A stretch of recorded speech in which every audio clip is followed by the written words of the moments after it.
নমস্কার, সুপ্রভাত। আপনাদের সকলকে স্বাগত জানিয়ে শুরু করছি আমাদের এখনকার অনুষ্ঠান ভাগ্যবার্তা। ভাগ্যবার্তা অনুষ্ঠান মানেই একটা সুন্দর সকালের শুরু, কারণ এই অনুষ্ঠানে আমরা যেমন শুনি আধ্যাত্মিক আলোচনা, তেমনি জানতে পারি সেই দিনের গ্রহগত অবস্থান এবং সেই দিনের রাশিগত ফলাফল। আর আমাদের মধ্যে উপস্থিত থাকেন পণ্ডিতজি নিজে। আজও আমাদের মধ্যে উপস্থিত রয়েছেন পণ্ডিত ভিগুশ্রী যাদব। পণ্ডিতজি স্বাগত, সুপ্রভাত। নমস্কার। আজ প্রথমে গ্রহগত সন্নিবেশ বলবো, তারপর রাশিফল নিয়ে বলবো। আজ হচ্ছে ইন্দ্রযোগ। সূর্য সিদ্ধান্ত মতে আজ শুক্লপক্ষের তৃতীয়া। আজকের গ্রহগত সন্নিবেশ, রবি আজকে অবস্থান করছে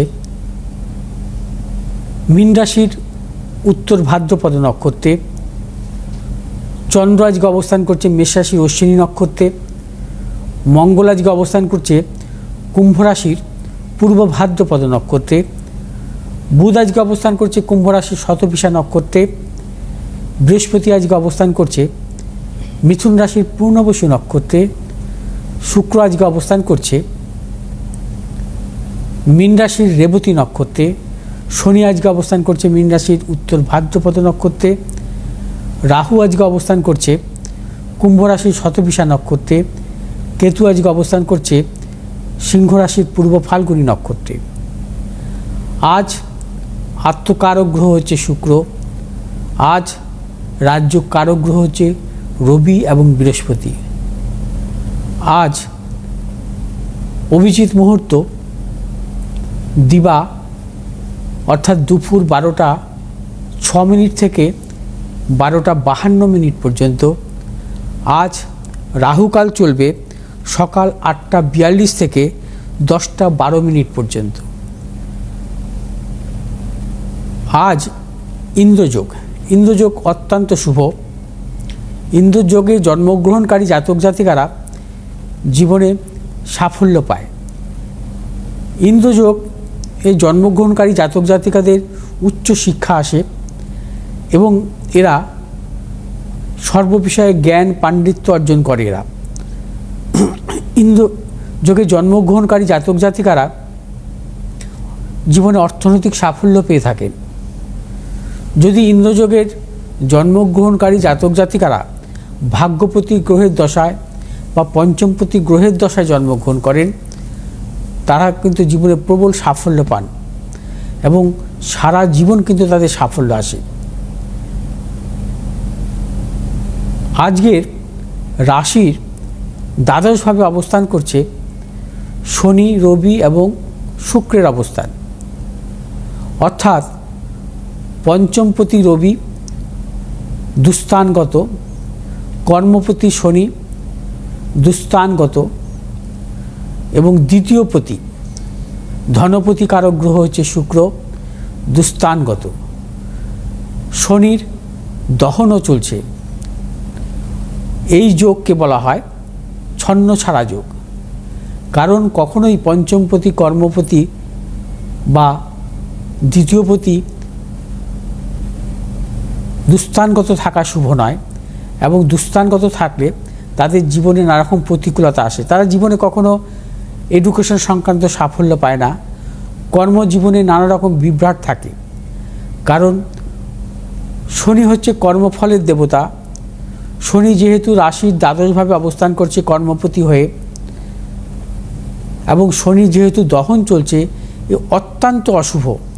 জন্মকালীন জাতক জাতিকাদের এই ধরনের যোগ থাকলে ছন্ন ছাড়া যোগ বলা হয়। তারা জীবনে কিন্তু কোনো দিক থেকেই সাফল্য পান না। ছন্ন ছাড়া যোগ অনেকভাবেই হয়। ছন্ন ছাড়া যোগ গ্রহের অবস্থানের উপর নির্ভর করে। বিশেষ করে ছন্ন ছাড়া যোগটা আসে শনির অবস্থানের উপর নির্ভর করে। শনি জন্মকালীন লগ্ন বা রাশি সাপেক্ষে কোথাও অবস্থান করছে, তার উপরে কিন্তু নির্ভর করে এই যোগ। এবং এই যোগ থাকলে তাদের জীবনে কিন্তু নানা রকমভাবে কিন্তু সাফল্য আসে না এবং ভাগ্যের বিড়ম্বনা আসে। এবার আসবো আজকে রাশিফল নিয়ে। আজ মেষ রাশি জাতক জাতিকাদের ক্ষেত্রে অত্যন্ত অশুভ। উন্নতির ক্ষেত্রে বাধা, আজ নানা রকম প্রতিকূলতা থাকবে। অর্থনৈতিক উন্নতির ক্ষেত্রে বাধা, কর্মক্ষেত্রে নানা রকম সমস্যা থাকবে এবং গুপ্ত সত্য বৃদ্ধি হতে পারে। ব্যবসায়ীদের ক্ষেত্রে সতর্কতা অবলম্বন করতে হবে, কোনো প্রকার ঝুঁকি নেবেন না। এবং মেষ রাশি জাতক জাতিকারা দূরযাত্রার ক্ষেত্রেও সতর্কতা অবলম্বন করবেন। মেষ রাশি জাতক জাতিকারা আজ যে কোনো শুভ কাজের ক্ষেত্রে দক্ষিণ পশ্চিম দিকে অগ্রসর হবে সাফল্য। শুভ রং হচ্ছে আপনাদের লাল এবং নীল। আজ 6 সংখ্যার জাতক জাতিকার ক্ষেত্রে শুভ এবং 5 সংখ্যার জাতক জাতিকার ক্ষেত্রে অশুভ। বিশ্বরাশি জাতক জাতিকাদের ক্ষেত্রে শুভ, অর্থনৈতিক সাফল্য, কর্মক্ষেত্রে সাফল্য, ব্যবসায়ীদের ক্ষেত্রেও বিশেষভাবে শুভ। এবং বিশ্বরাশি জাতক জাতিকাদের যে কোনো নতুন কোনো পরিকল্পনার ক্ষেত্রে সাফল্য আসবে। বিশ্বরাশি জাতক জাতিকারা আজ যে কোনো শুভ কাজের ক্ষেত্রেই সতর্কতা অবলম্বন করবেন, অবশ্যই সাফল্য। শুভ দিক হচ্ছে পশ্চিম দিক, উত্তর দিক। শুভ রং আপনাদের সাদা এবং নীল। আজ 4 সংখ্যার জাতক জাতিকাদের ক্ষেত্রে শুভ, 1 সংখ্যার জাতক জাতিকাদের ক্ষেত্রে অশুভ। মিথুন রাশির জাতক জাতিকাদের ক্ষেত্রে আজকের দিনটিও নানা রকম প্রতিকূলতা। মিথুন রাশির জাতক জাতিকাদের অর্থনৈতিক উন্নতির ক্ষেত্রে ব্যাহত, প্রিয়জনের সাথে মতানৈক্য, গুপ্ত সত্য বৃদ্ধি হতে পারে। মিথুন রাশির জাতক জাতিকা আজ সর্বক্ষেত্রে ভেবেচিন্তে অগ্রসর হবেন এবং মিথুন রাশির জাতক জাতিকারা দূরযাত্রার ক্ষেত্রে সতর্কতা অবলম্বন করবেন। আজ আপনারা যে কোনো শুভ কাজের ক্ষেত্রে পশ্চিম দিক এবং উত্তর দিকে অগ্রসর হবেন, সাফল্য। শুভ রং আপনাদের সবুজ এবং লাল। আজ 2 সংখ্যার জাতক জাতিকাদের ক্ষেত্রে শুভ, 4 সংখ্যার জাতক জাতিকাদের ক্ষেত্রে অশুভ। কর্কট রাশির জাতক জাতিকাদের ক্ষেত্রে আজকের দিনটি শুভ, প্রবল অর্থনৈতিক সাফল্য, কর্মক্ষেত্রে সাফল্য, ব্যবসায়ীদের ক্ষেত্রেও বিশেষভাবে শুভ। এবং কর্কট রাশির জাতক জাতিকারা আজ যে কোনো শুভ কাজের ক্ষেত্রে সাফল্য পাবেন। যারা ব্যবসা করছেন, নতুন কোনো চিন্তাভাবনার ক্ষেত্রে সাফল্য, সন্তানের সাফল্য, কোনো নতুন কিছু ক্রয় বিক্রয়ের ক্ষেত্রে সাফল্য আছে। শুভ দিক আপনাদের পশ্চিম দিক এবং উত্তর দিক। শুভ রং আপনাদের লাল এবং হলুদ। আজ 8 সংখ্যা জাতক জাতকের ক্ষেত্রে বিশেষভাবে শুভ, 6 সংখ্যা জাতক জাতকের ক্ষেত্রে অশুভ। সিংহ রাশির জাতক জাতকের ক্ষেত্রে আজকের দিনটি শুভ। আজ আপনারা অর্থনৈতিক সাফল্য পাবেন, কর্মক্ষেত্রে সাফল্য, ব্যবসায়ীদের ক্ষেত্রেও বিশেষভাবে শুভ। এবং সিংহ রাশির জাতক জাতিকাদের দূরযাত্রার ক্ষেত্রে সাফল্য আছে। সিংহ রাশির জাতক জাতিকাদের সন্তানের সাফল্য, নতুন কিছু ক্রয় বিক্রয়ের ক্ষেত্রে সাফল্য, ব্যবসায়ীদের নতুন কোনো ব্যবসার চিন্তা ভাবনা বা অর্থনৈতিক লেনদেনের ক্ষেত্রেও চূড়ান্ত সাফল্য পাবেন। আজ সিংহ রাশির জাতক জাতিকারা যে কোনো শুভ কাজের ক্ষেত্রে উত্তর পশ্চিম দিকে অগ্রসর হবেন, সাফল্য। শুভ রং আপনাদের নীল এবং লাল। আজ 4 সংখ্যার জাতক জাতিকাদের ক্ষেত্রে বিশেষভাবে শুভ, 5 সংখ্যার জাতক জাতিকাদের ক্ষেত্রে অশুভ। কন্যা রাশির জাতক জাতিকাদের ক্ষেত্রে আজকের দিনটিও নানাবিধ প্রতিকূলতা। আজও কন্যা রাশির জাতক জাতিকারা সর্বক্ষেত্রে ভেবেচিন্তে অগ্রসর হবেন, অর্থনৈতিক উন্নতির ক্ষেত্রে ব্যাহত। এবং কন্যা রাশির জাতক জাতিকাদের শারীরিক মানসিক প্রতিকূলতা, দূরযাত্রার ক্ষেত্রে সতর্কতা অবলম্বন করতে হবে। কন্যা রাশির জাতক জাতিকা যারা ব্যবসা করছেন, ব্যবসার ক্ষেত্রেও নানা রকম প্রতিকূলতা আসতে পারে। আজ আপনাদের যে কোনো শুভ কাজের ক্ষেত্রে পূর্ব এবং উত্তর দিকে অগ্রসর হবেন, সাফল্য। শুভ রং হচ্ছে আপনাদের সবুজ এবং লাল। আজ 7 সংখ্যার জাতক জাতকের ক্ষেত্রে অশুভ, 5 সংখ্যার জাতক জাতকের ক্ষেত্রে শুভ। তুলা রাশির জাতক জাতকের ক্ষেত্রে আজকের দিনটি অত্যন্ত শুভ, অর্থনৈতিক সাফল্য, কর্মক্ষেত্রে সাফল্য এবং যারা ব্যবসা করছেন ব্যবসায় নতুন কোনো চিন্তাভাবনা বা পরিকল্পনার ক্ষেত্রে সাফল্য আসবে। দূরযাত্রার ক্ষেত্রে সাফল্য। তুলা রাশির জাতক জাতিকারা আজ যে কোনো শুভ কাজই ভেবেচিন্তে অগ্রসর হবেন, সাফল্য পাবেন। শুভ দিক হচ্ছে আপনাদের পশ্চিম দিক, উত্তর দিক। শুভ রং আপনাদের সাদা এবং লাল। আজ 4 সংখ্যার জাতক জাতকের ক্ষেত্রে বিশেষভাবে শুভ এবং 5 সংখ্যার জাতক জাতকের ক্ষেত্রে অশুভ।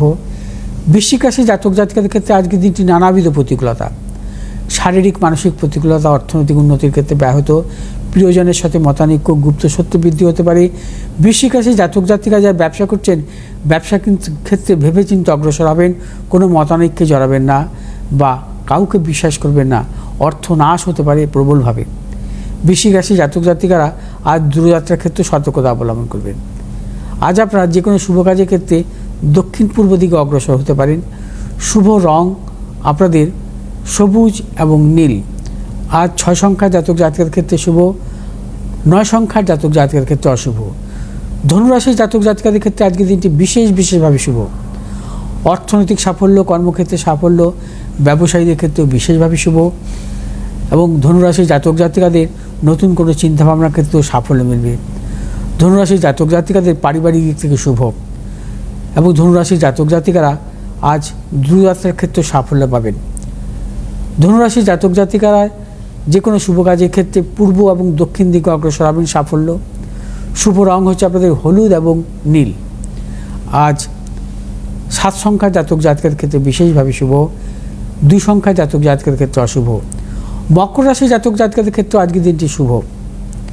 অর্থনৈতিক সাফল্য, কর্মক্ষেত্রে সাফল্য, প্রিয়জনের সাফল্য এবং দূরযাত্রার ক্ষেত্রে সাফল্য, ব্যবসায়ীদের নতুন কোনো পরিকল্পনার ক্ষেত্রে সাফল্য।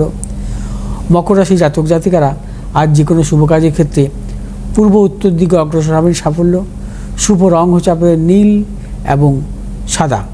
আজ 2 সংখ্যার জাতক জাতিকার ক্ষেত্রে বিশেষভাবে শুভ, 1 সংখ্যার জাতক জাতিকার ক্ষেত্রে অশুভ। কুম্ভ রাশির জাতক জাতিকাদের ক্ষেত্রে আজকের দিনটি নানাবিধ প্রতিকূলতা। কুম্ভ রাশির জাতক জাতিকাদের শারীরিক মানসিক প্রতিকূলতা, অর্থনৈতিক উন্নতির ক্ষেত্রে ব্যাহত, প্রিয়জনের সাথে মতানৈক্য। কুম্ভ রাশির জাতক জাতিকারা আর যাবতীয় শুভাশুভ কাজ ভেবেচিন্তে অগ্রসর হবেন। কোনো রকমভাবে কিন্তু ঝুঁকি নেবেন না, বা আজকের যে কোনো শুভ কাজের ক্ষেত্রে বিরত থাকাই শুভ। আজ আপনারা যে কোনো শুভ কাজে অগ্রসর হওয়ার ক্ষেত্রে পূর্ব দিকে অগ্রসর হতে পারেন। আপনাদের শুভ রং হচ্ছে নীল এবং হলুদ। আজ 1 সংখ্যার জাতক জাতিকার ক্ষেত্রে শুভ, 4 সংখ্যার জাতক জাতিকার ক্ষেত্রে অশুভ। মীন রাশির জাতক জাতিকাদের ক্ষেত্রে আজকের দিনটি শুভ। আজ আপনাদের অর্থনৈতিক সাফল্য আছে, কর্মক্ষেত্রে কিছু সাফল্য, ব্যবসায়ীদের ক্ষেত্রেও বিশেষভাবে শুভ। মীন রাশির জাতক জাতিকাদের দূরযাত্রার ক্ষেত্রে সাফল্য আছে। আজ আপনারা যে কোনো শুভ কাজের ক্ষেত্রে দক্ষিণ পূর্ব দিকে অগ্রসর হবেন, সাফল্য। শুভ রং হচ্ছে আপনাদের হলুদ এবং নীল। আজ 9 সংখ্যার জাতক জাতিকার ক্ষেত্রে বিশেষভাবে শুভ এবং 3 সংখ্যার জাতক জাতিকার ক্ষেত্রে অশুভ। আজ যেহেতু অশ্বিনী নক্ষত্রে জন্মগ্রহণকারী জাতক জাতিকারা এবং কালপুরুষের প্রথম নক্ষত্র, অশ্বিনী নক্ষত্রে জন্মগ্রহণকারী জাতক জাতিকারা জীবনে বিশেষভাবে সাফল্য পায়। কর্মজীবনে সম্মান আসে এদের, এবং রাজতুল্য সম্মান। যদি কখনো অশ্বিনী নক্ষত্রে জন্ম হয়, সেই জাতক জাতিকার যদি ত্রিকোণপতির মহাদশা চলে, অর্থাৎ পঞ্চম এবং নবমপতির মহাদশা চলে, সেই মহাদশা যদি শুভগ্রহের হয়, অত্যন্তভাবে সাফল্য আসে, রাজতুল্য সম্মান। এরা বুদ্ধিমান, বিদ্বান, পরোপকারী, দয়ালু প্রকৃতির হয়ে থাকে। অশ্বিনী নক্ষত্রে জন্মগ্রহণকারী জাতক জাতিকাদের পারিবারিক জীবনেও কিন্তু এরা নানা রকমভাবে সুখের হয়। অশ্বিনী নক্ষত্রে জন্মগ্রহণকারী জাতক জাতিকারা প্রবলভাবে দয়ালু শুধু নয়, দাতা হয়, দান ধ্যান এবং ধার্মিক প্রকৃতির হয়ে থাকে। এবার আসবো আজকের বিশেষ অবতার নিয়ে বলবো। হ্যাঁ, আমি একটু বলে দিই পণ্ডিতজির চেম্বারগুলোর কথা। আপনারা পণ্ডিতজিকে সোমবার পাচ্ছেন দক্ষিণেশ্বর, মঙ্গলবার হাতিবাগান, বুধ শুক্র শনিতে পাচ্ছেন বারাসাতে, রবিবার দিন কিন্তু পাচ্ছেন গড়িয়াহাটে। এছাড়াও 4 এপ্রিল বর্ধমান, 11 এপ্রিল মেচেদাতে। আর আপনারা যারা মনে করছেন যে চেম্বারে দেখানো সম্ভব হচ্ছে না, আপনারা কিন্তু অনলাইনেও যোগাযোগ করতে পারেন, ভিডিও কলের মাধ্যমে পণ্ডিতজির কাছ থেকে আপনারা প্রতিকার নিতে পারেন। সেক্ষেত্রে আপনাদের নাম্বার যাচ্ছে 8583013265, 9836646559। অনলাইনে আপনারা যোগাযোগ করুন এই নাম্বারে, এবং অবশ্যই অনলাইনে যোগাযোগ করতে হলে আপনাদের কিন্তু পেমেন্ট করেই যোগাযোগ করতে হবে। আমরা আসবো পণ্ডিতজি পরের আলোচনায় আসবো। আজ যেহেতু শুক্লপক্ষের তৃতীয়া, পঞ্চমী, ষষ্ঠী, সপ্তমী, অষ্টমী, নবমী, এই নবরাত্রির এই কটা দিন কী করলে, অর্থাৎ একে বলা হয় বাসন্তী নবরাত্রি। এই বাসন্তী নবরাত্রিতে কি কি উপাচার পালন করলে আপনারা সর্বক্ষেত্রে সাফল্য পাবেন? অর্থনৈতিক সাফল্য, কর্মক্ষেত্রে সাফল্য, উচ্চশিক্ষার ক্ষেত্রে সাফল্য আমি আগামী দিন বলবো। অর্থাৎ পঞ্চমী, ষষ্ঠী, সপ্তমী, অষ্টমী, নবমী এই 5 দিনের উপাচার আমি বলবো। আর যেহেতু এখন আমি খুব ব্যস্তর মধ্যে থাকবো, কারণ সামনেই হচ্ছে অন্নপূর্ণা পুজো, সামনের বৃহস্পতিবার আমার মন্দিরে হবে। এখন ব্যস্ততার মধ্যে আমার থাকতে হবে কয়েকদিন। আজ থাকবে শিব অবতার ভোজেশ্বরকে নিয়ে বলবো। আজকের শিব অবতারে এই ভোজেশ্বর মহাদেবের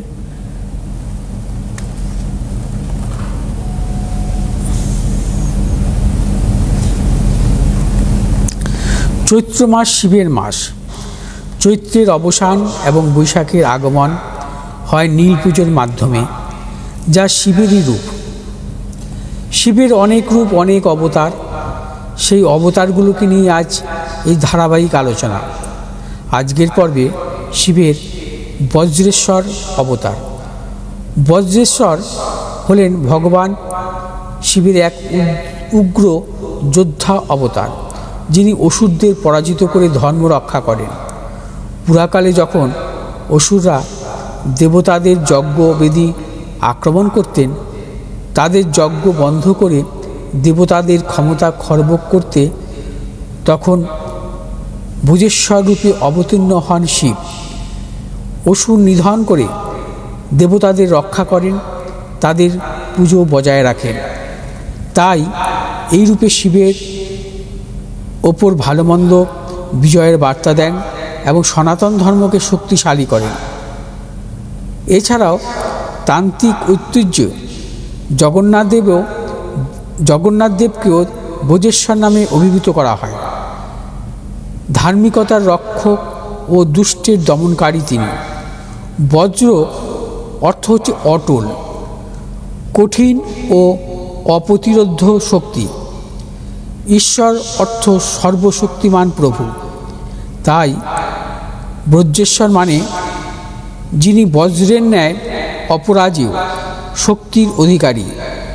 এই রূপে শিব বজ্রের মতন অদম্য শক্তি, অশুভ বিনাশ, ধর্মরক্ষা প্রতীক।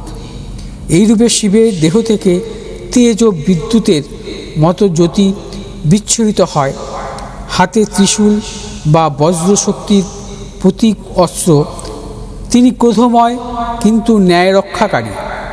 শাস্ত্রমতে ওং বজ্রেশ্বরায় নমঃ এই মন্ত্র জপের মাধ্যমে শিবের অবতারের পুজো হয়। ফিরে আসবো আগামী পর্বে, অর্থাৎ আগামী পর্ব থেকে মানে বিশেষ করে শুরু হবে কয়েকদিনের জন্য এই নবরাত্রি উপলক্ষে বা অন্নপূর্ণা পুজোর নিয়ে আমি কিছু বলবো এবং পৌরাণিক কাহিনী। আর কয়েকদিন শিবের অবতার একটু অফ থাকবে, তারপর অন্নপূর্ণা পুজোর পর আবার শিব অবতার নিয়ে বলবো। পণ্ডিতজি, একটু জানতে চাইবো, এই যে অন্নপূর্ণা পূজার কথা বললেন আপনি আগামী বৃহস্পতিবার, এই পুজোর বুকিং তো তাহলে এখনই করতে হবে? যে নাম্বার, আপনার ফোন নাম্বার, যে নাম্বারটা স্ক্রিনে যাচ্ছে, মানে নবরাত্রি উপলক্ষে যারা গ্রহদোষ খণ্ডন করবে। হ্যাঁ, নবরাত্রি উপলক্ষে অনেকে গ্রহদোষ খণ্ডন করে, যেমন শারদীয়া নবরাত্রি, সে সময় অনেকেই গ্রহদোষ খণ্ডন করেন। চৈত্র মাসের এই নবরাত্রি, অর্থাৎ যেটাকে আমরা বাসন্তী নবরাত্রি বলি, এই নবরাত্রি উপলক্ষে অনেকে গ্রহদোষ খণ্ডন করেন। এবং আপনারা যারা গ্রহদোষ খণ্ডন করতে চাইছেন অবশ্যই যোগাযোগ করতে পারেন। এবং নবমীর দিন বিশেষ হোমযজ্ঞ অনুষ্ঠান হবে এবং সেখানে আপনারা উপস্থিত থেকে আপনাদের গ্রহদোষ খণ্ডন করতে পারেন এবং এই দিনটাকে প্রাধান্য দিতে পারেন। অর্থাৎ নবমীর দিন যেটা হবে আগামী শুক্রবার, এই দিন আপনারা মা সর্বমঙ্গলা মায়ের মন্দিরে এসে গ্রহদোষ খণ্ডনের জন্য আপনারা উপস্থিত থাকতে পারেন। বিশেষ করে যাদের গ্রহদোষ আছে তাদের ক্ষেত্রেই বলবো। আর পাশাপাশি একটা কথা বলবো যে গ্রহদোষ তো প্রত্যেকটি মানুষের কম বেশি থাকে, যার জন্য তাদের জীবনে নানারকম প্রতিকূলতাও আসে, উন্নতির ক্ষেত্রে ব্যাহত হয়। এবং আমরা দেখেছি যে যোগ্যতা অনুযায়ী কর্মজীবনে সাফল্য আসে না, অর্থনৈতিক সাফল্য আসে না, ব্যবসা ক্ষেত্রে সাফল্য আসে না, এবং এই জাতীয় সমস্যাগুলোর আসে কিন্তু গ্রহগত অবস্থানের উপর। গ্রহগত অবস্থান যদি কখনো জন্মকালীন অশুভ হয়, এবং সেই ক্ষেত্রে কিন্তু এই সমস্যাগুলো আসে, এবং কখন সমস্যা আসবে আপনি নিজেও বুঝতে পারবেন না। কারণ এই সমস্যাগুলো আসে মূলত দেখা যায় যে কোনো একটি গ্রহের দশা বা অন্তর্দশা চলছে, সেই গ্রহগত দশা অন্তর্দশা আপনার শুভ নয়, বা গোচর কখনো দেখছেন যে কখনো গোচরও অশুভ হয়, এবং গোচর অশুভ কালেও কিন্তু এই গ্রহগত সমস্যাগুলোর কিন্তু নানা রকমভাবে কিন্তু কুপ্রভাব আপনার উপর আসতে পারে। সেই জন্য গ্রহদোষ থাকলে সময় মতো খণ্ডন করতে হয়। গ্রহদোষ থাকলে কোনো ভালো যোগ তিথি দেখে খণ্ডন করতে হয়। গ্রহদোষ থাকলে এমন কোথাও খণ্ডন করতে হয় যেখানে প্রত্যহ পুজো পাঠ হোমযজ্ঞ হয়, কোনো আধ্যাত্মিক স্থলে, কোনো হোটেলে ভাড়া করলাম সেটা নয়, কোনো আধ্যাত্মিক স্থলে এই গ্রহদোষ খণ্ডন করতে হয়। আর সেটা তো সর্বমঙ্গলা মায়ের মন্দিরেই অবশ্যই। একদম সেই জন্য মা সর্বমঙ্গলা মায়ের মন্দিরে এসে আপনারা পুজো দিলেও আপনারা স্যাটিসফ্যাকশন আপনাদের আসবে, এইটুক মনে করি। একদম। আপনারা যারা অনুষ্ঠান দেখছেন বা অনুষ্ঠান অনেক সময় দেখা যায় টেলিভিশনের সামনে বসে, অনেক সময় দেখা হয় না, সময় দেওয়া যায় না, অনেক সময় আপনারা অনুষ্ঠান মিস করে যেতে পারেন। সেক্ষেত্রে আপনারা অবশ্যই টেলিভিশনের পাশাপাশি ইউটিউবেও কিন্তু আপনারা অনুষ্ঠান দেখতে পারেন। সেক্ষেত্রে আপনার যে মোবাইল ফোনটি আছে, মোবাইল ফোনের ইউটিউব অ্যাপে গিয়ে একদম উপরে ডান দিকে যে সার্চ বাটনটি রয়েছে, সেই সার্চ বাটনে লিখুন CTVN AKG plus. CTVN AKG plus লিখলেই চলে আসবে আমাদের চ্যানেল, আর আমাদের চ্যানেলে ক্লিক করলেই কিন্তু আপনারা আমাদের লাইভ অনুষ্ঠান এবং যাবতীয় অনুষ্ঠান আপনারা দেখতে পারবেন। মনে করছেন কোনো অনুষ্ঠান মিস হয়ে গেছে, কিন্তু পরবর্তীতে আপনারা কিন্তু সার্চ করে সেই অনুষ্ঠান অবশ্যই দেখতে পারবেন। তাই অবশ্যই টেলিভিশনের পাশাপাশি ইউটিউবেও আমাদের অনুষ্ঠান দেখুন, আর অবশ্যই আমাদের চ্যানেলটিকে কিন্তু সাবস্ক্রাইব করতে ভুলবেন না। আজকের মতো হাতের সময় শেষ। নমস্কার আপনাদের। নমস্কার।